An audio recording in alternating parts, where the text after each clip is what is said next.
Philip to Evelyn, 30 September 1945. My darling Ev, after 3 mail-less days, your V-mail of 21 September arrived yesterday afternoon. But it told me hardly anything more than that you had dealt to Dr. Lineweber to have her teeth cleaned, that Harry W. is back in, quote, Civvy Street, end quote, and that you are waiting most impatiently for 16 October to roll around.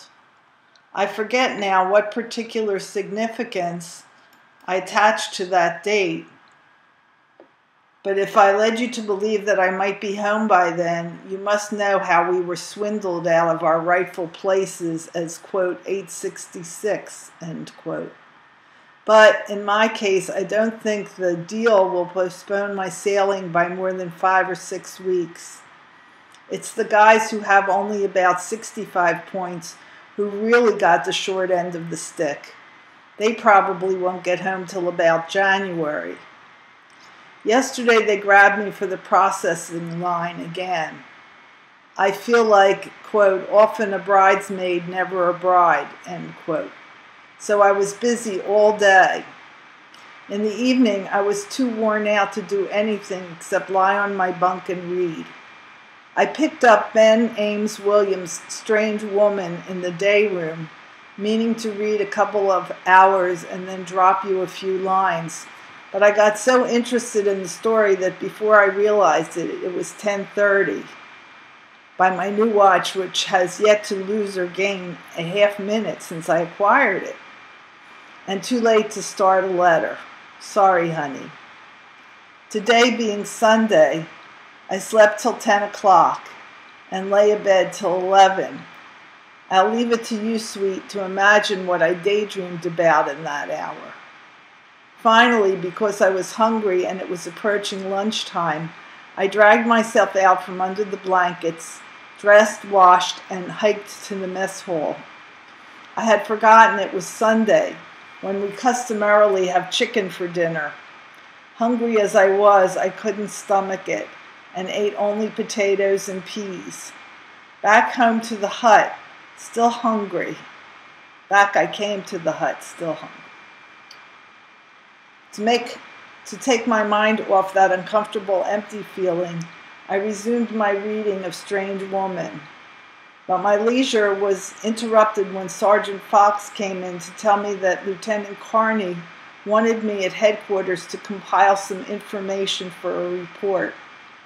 I caught a hop on a weapons carrier to headquarters, where Lieutenant Carney told me what he wanted. It took me only about a half hour to go through the SRs and get the dope for him.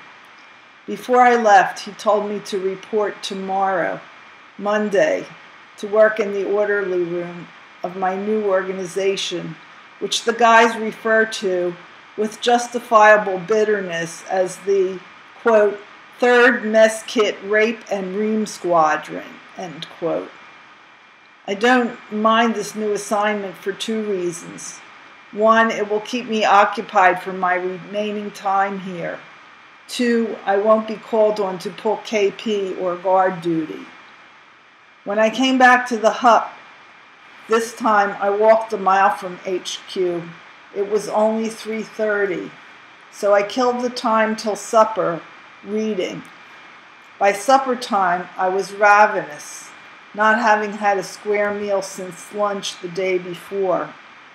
For supper, they had my favorite army meal: meatloaf, pickled beets and onions, mashed potatoes, coffee, and stewed apricots in vanilla pudding for dessert.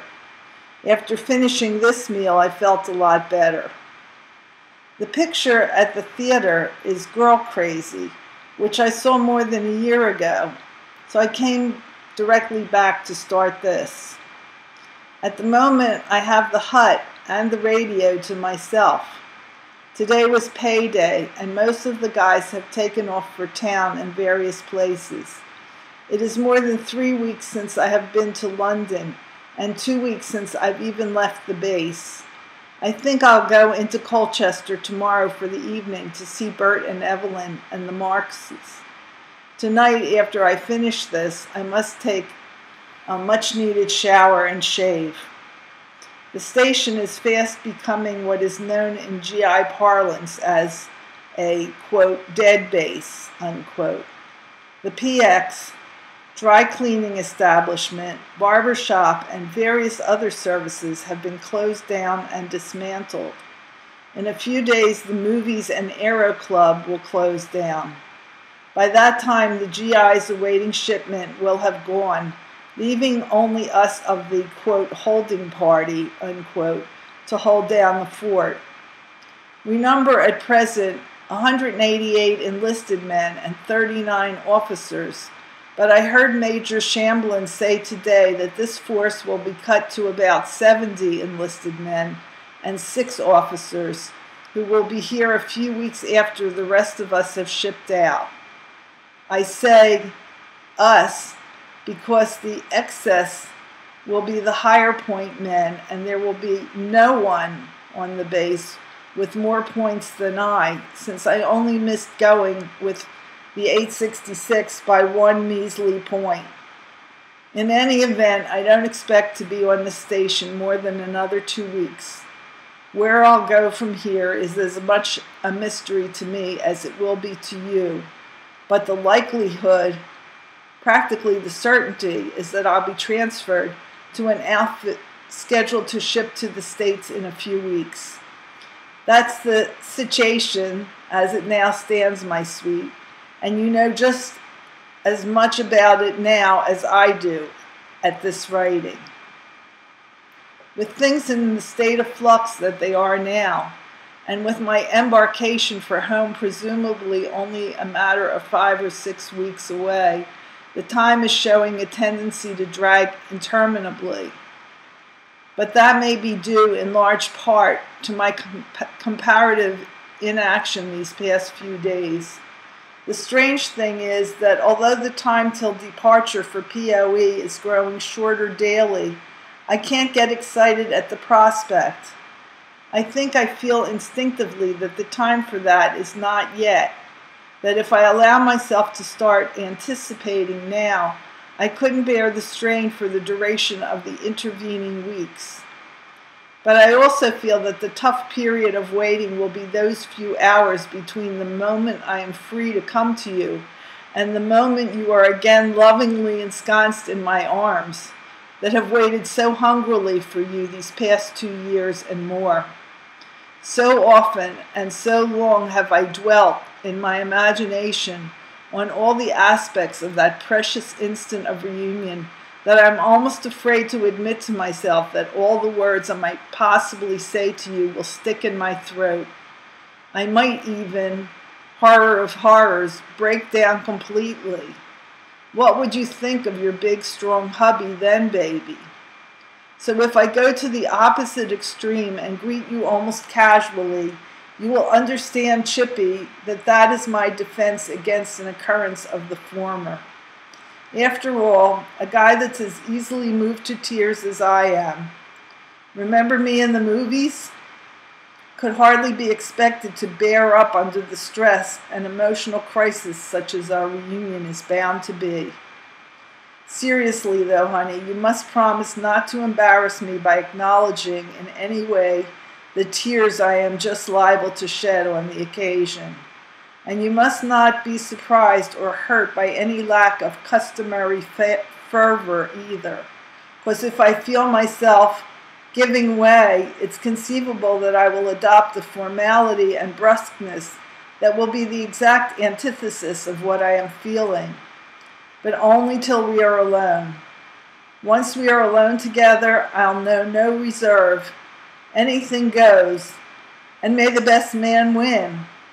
I'm sure you understand me perfectly, baby. As for the pumpkin, I'm almost sure I'll make an ass of myself right off the bat. I remember very clearly my reaction when I came home from Lockburn on Pass once. Someone put her into my arms to hold. It was in our bedroom, and there were a dozen people present at the time, yourself included.